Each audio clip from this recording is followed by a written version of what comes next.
네, 2차 재난지원금을 어떻게 줄 것인가 논란이 좀 있었습니다. 국민 모두에게 줘야 된다라고 이재명 경기지사 같은 분이 집중적으로 주장을 했죠. 하지만 정부 여당은 선별 맞춤형 지급으로 일단 가닥을 잡았고 결정을 했습니다. 하지만 좀 전 2부에서 연결했던 정의당 인사들은 그 추경 심사 과정에서 이걸 다시 한번 이야기를 해야 된다. 전 국민에게 줘야 된다고 주장을 하고 있고요. 또 이어지는 여러 갈래의 이야기들이 따라 나오고 있는데 자, 이분 연결해서 한번 입장 들어보도록 하겠습니다. 지난 봄 1차 긴급 재난지원금 지급 때 전 국민 모두에게 100만 원을 줘야 된다 이렇게 주장을 했던 분이죠. 김경수 경남지사 전화로 만나보겠습니다. 나와 계시죠? 예, 반갑습니다. 네. 오랜만입니다. 네, 안녕하세요. 일단 뭐 네. 태풍 피해는 좀 많이 복구가 됐습니까? 예. 마이삭 때에 비해서 이번에는 좀 피해가 그렇게 크지는 않아서요. 네, 다행이네요. 신속하게 복구가 되고 있습니다. 그러게요. 예. 알겠습니다. 자, 어떤 제안을 주시는 이번 논란 과정에서 소득 등을 파악하는 통합관리 시스템 구축으로 해소할 수 있는 문제다 이런 그 말씀을 네. 주신 바가 있는데 좀 풀어주세요. 어떤 말씀이세요? 우리가 이제 1차 재난지원금 때는 워낙 상황이 긴박하니까 이건 전 국민에게 신속하게 속도가 중요하니까 신속하게 지원하자라고 해서 전 국민 지원을 선택을 했었는데 네. 그때 그 전 국민 지원만 한 게 아니고요.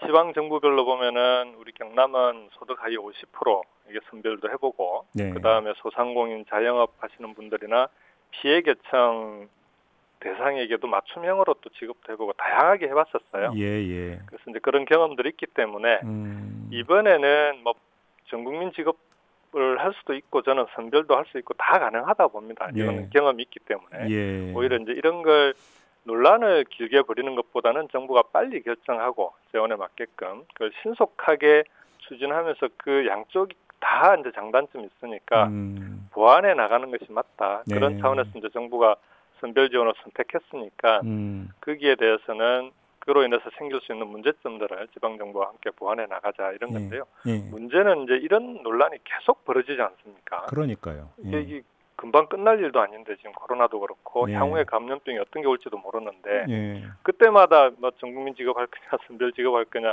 이렇게 논란을 벌이고 앉아 있을 수가 없는데 이 논란의 근본적인 원인이 뭐냐 그러면 우리가 우리나라가 소득과 자산에 대한 파악 시스템이 실시간으로 정확히 안 돼 있어요. 그러다 보니까 선별 지원을 하려고 해도 지난번에는 파악하기 어려워서 빨리 전국민 지급하자 그랬는데 지금도 선별 지원하려면은 그래도 경험이 있긴 하지만 그래도 아직 속도 문제나 사각지대 문제가 생기는 거 아니냐 이런 논란이 있고 그러다 보니까 그렇다면은 이 부분에서 외국 사례를 보면 외국은 스위스나 독일 같은 경우는 뭐 30분 만에 지급하기도 하고 3일 만에 지급하기도 했잖아요. 우리도 이제 그런 시스템을 갖추자 이런 얘기입니다. 그러니까 이게 이제 소득을 일괄적으로 다 파악할 수 있는 시스템을 갖추자. 그러면 좀 참여정부 당시로 돌아가면 소득 파악 인프라 구축을 위해서 4대 보험 통합법 개정을 통해서 국세청 산하에 징수공단을 설립하자. 이게 이야기가 나왔던 것도 저도 어렴풋이 기억이 나는데 무산이 됐었죠 이때 이게. 그때 이게 이제 결정돼서 추진이 됐는데요.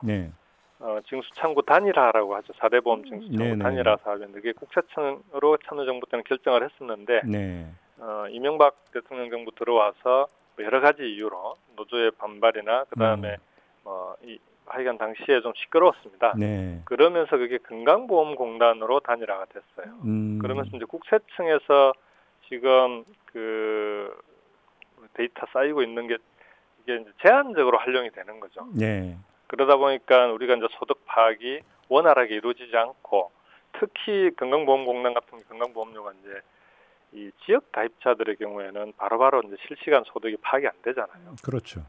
그러다 보니까 이게 뭐 재산을 같이 파악하기도 하고 하는데 여전히 지금 지역 가입자들의 소득은 재작년의 소득입니다. 작년 종합소득세 신고된 걸 가지고 파악을 하고 있기 때문에 재작년의 소득을 가지고 파악을 하고 있는 그런 한계들이 있는 거죠. 그래요. 그러면 지금 지사님께서 제시하는 대안도 결국은 참여정부 때 이 모델을 다시 살려야 된다 이렇게 이해를 해야 되는 걸까요? 그때하고는 또 좀 많이 달라졌는데요. 그때 이후로 이제 신용카드나 현금영수증 시작해서 그다음에 자영업 하시는 분들의 경우에도 국세청에 이제 근로장려금이라고 EITC 제도가 도입이 돼서 실제로 소득 파악이 많이 이루어지고 있거든요.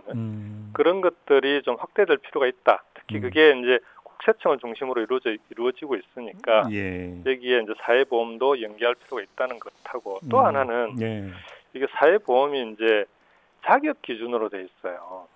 뭐냐면 근로자 자격이 있어야 된다라는 거거든요. 그렇죠. 근데 이렇게 하다 보니까 자영업자라든지 또는 알바 뭐 이렇게 이제 뭐 1개월에 8일 미만, 월 60시간 미만이라는 일용 노동자는 이게 다 빠져버리는 거예요.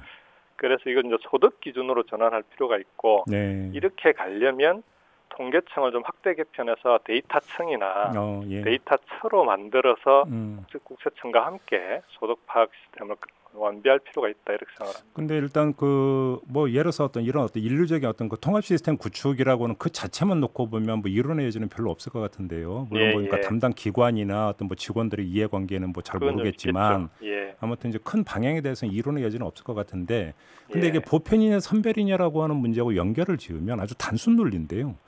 보편적으로 지급을 해야 된다면 굳이 이게 또 필요가 없을 수도 있는 거 아니겠습니까? 근데 보편적으로 지급한다고 하면은 재원의 문제가 있지 않습니까? 그렇죠. 그러니까 이게 재난 지원을 늘 보편적으로 할 수 있겠습니까? 오히려 보편적인 직업은 그러니까 복지 선진국에 비해서 우리나라가 뭐 노인 기초연금이든 아동수당이든 뭐 보편적으로 지급해야 되는 국민연금이든 이런 게 되게 약해요.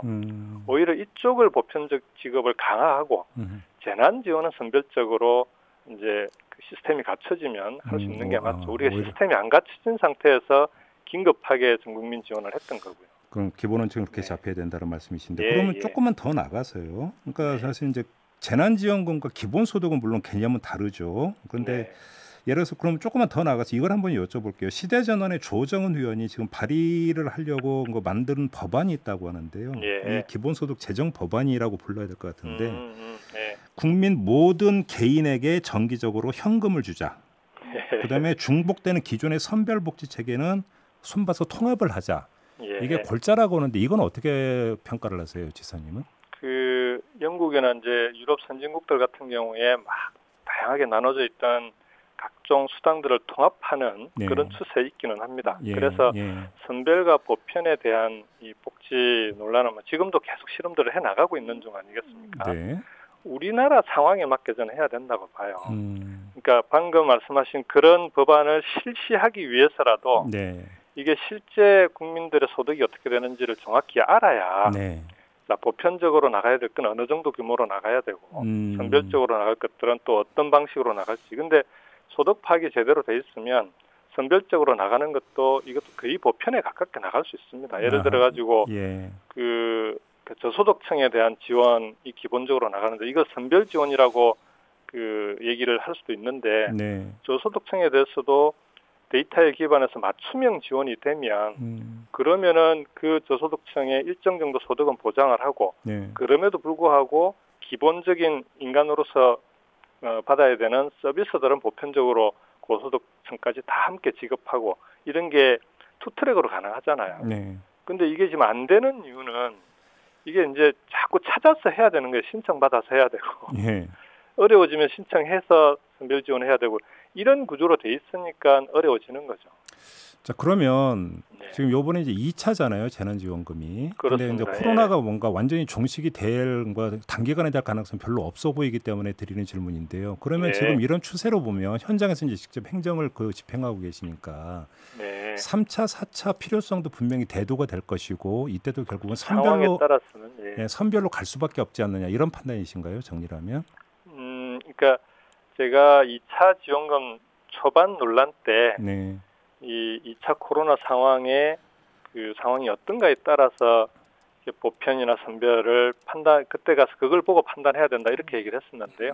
그 지금 2차 코로나 상황이 이제 그래도 정부에서 신속하게 대응을 해서 조금 이제 그 소강 상태로 접어드는 국면 아닙니까?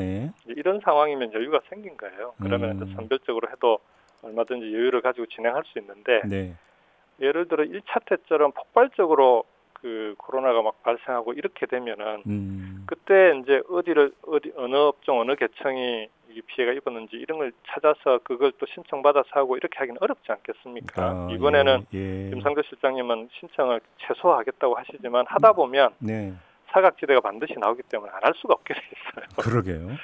그래서 그럴 때는 신속하게 정말 신속하게 지원해야 되는 그런 상황은 좀 보편도 가능하다고 봅니다. 아, 보편도 가능하다. 그러니까 재난 상황에 따라서 그건 선택하는 문제이지 100% 뭐가 옳고 뭐가 그러고 이렇게 접근하면 안 된다라. 알겠습니다. 아까 조금 전에 이제 조정은 의원이 발의하고 준비 중인 법안 관련해서 하나 확인 질문을 드리면 그 지금 기본소득 도입에 대해서 아마 이 법안이 발의가 된다면 일단 이제 국회는 계류가 되는 거 아니겠습니까? 예. 어떤 뭐 국회 차원이든 사회적 차원이든 논의는 시작이 돼야 된다고 보세요? 어떻게 보세요?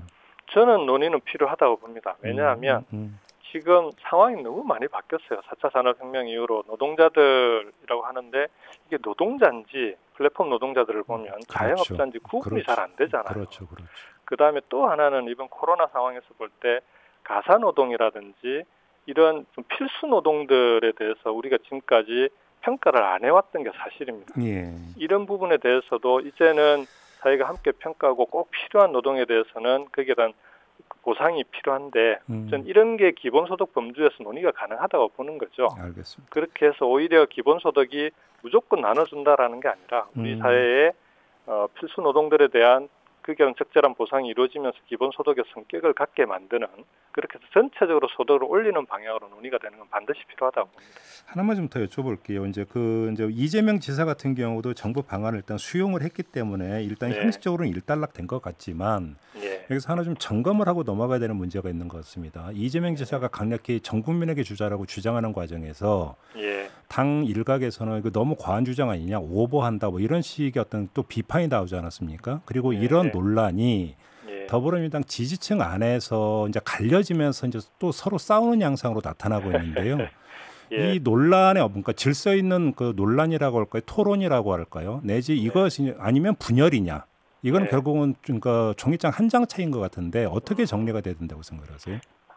정책을 놓고 서로 경쟁한 거 아닙니까? 경쟁 또는 논쟁을 한 거잖아요. 네네. 정책 논란은 저는 얼마든지 다양하게 이루어지고 오히려 그런 논란을 통해서 우리가 어떻게 가야 되는지가 분명해지는 효과가 있다고 봅니다. 또는 보완해야 될 지점이 뭐가 있는 건지 이런 논쟁이 없었으면은 예를 들어 사각지대라든지 속도 문제라든지 이런 데 대한 그 논의가 됐겠습니까? 더군다나 근본적으로 원인 치료가 되는 소득 파악 시스템이 필요하다 이런 논의까지 가는 거잖아요. 네네. 그래서 이거는 당내에서 이런 논란들은 좀 건강하게 수렴하고 함께 그 힘을 모아 나가는 과정으로 밟아 나가면 된다고 생각합니다. 오히려 그렇다라고 한다면 오히려 이런 논란을 당 안에서 어떤 공조직 차원에서 받아서 오히려 그러니까 더 양성화해서 그러니까 공개적으로 하는 것이 더 바람직하다고도 볼 수 있는 거 아닐까요? 저는 당 정책위를 포함해서 아마 이제 지금은 이거 긴급하게 지원을 해야 되니까 거기에 집중하고 있는데요. 이제 지원이 시작되면은 그 과정에서 뭘 보완할 건지 그럼 이후에는 어떻게 뭘 시스템 우리 사회의 경제사회 구조 개혁을 뭘 해야 될지 이런 논의로 자연스럽게 넘어갈 거라고 봅니다. 지금 뭐 저희 그 유튜브나 이런 데 그러니까 댓글에도 지금 아주 뜨겁게 달리고 있는데요. 이것이 단순히 어떤 정책위 차원에서 한정적으로 논의하는 게 아니라 그 당원 전체한테 오픈을 해가지고 한번 그 공론을 조직하는 이런 방안은 어떻게 생각하세요? 아니요, 저는 공론에 붙이는 것이 좋다고 생각합니다. 왜냐하면 국민들이 이제는 과거와는 다르게 뭐 정책이 결정되면 그걸 수혜자로 머물러 있질 않잖아요. 그렇죠. 정책 결정 과정에 적극적으로 참여하시기 때문에 저는 오히려 그런 참여의 과정이 정책을 풍부하게 하고 그다음에 그 문제점을 보완하는데 반드시 필요하다고 보고요. 당이 그런 방향으로 해나갈 수 있도록 저도 좀 건의도 하고 하겠습니다. 아, 그렇습니다. 알겠습니다. 그래서 이제 조금 전에 이제 기본소득까지 이제 드렸던 질문이 어차피 계기가 있기 때문에 이것도 한번 모아서 한번 그러니까 논의를 만들어 보면 어떨까 싶은 생각이 들어서 한번 좀 질문을 드려봤던 거고요. 뭐 건의를 하신다니까 한번 좀 지켜보도록 하겠습니다. 자, 오늘 말씀은 여기까지 듣도록 하죠. 고맙습니다. 고맙습니다. 지금까지 김경수 경남지사였습니다.